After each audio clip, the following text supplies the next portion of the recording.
ఈ గొప్పతనమంతా మన బలాత్కార భీముడు ఈ కళాశాల సంచాలకులు శ్రీ విరూపాక్ష గారికే చెందుతుంది. బలాత్కార భీముడు విరూపాక్ష రెండోసారి.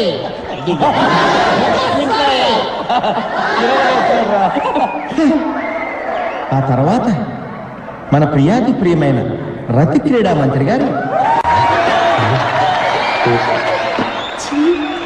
రతి క్రీడ అంటే సెక్స్ కదా? రతి క్రీడే ఈయన ఊపిరి. చూసా, క్రీడ రతి క్రీడ అయింది. రతి క్రీడ కోసం అత్యున్నతమైన వక్షాలు కలిగిన వారు వీరు.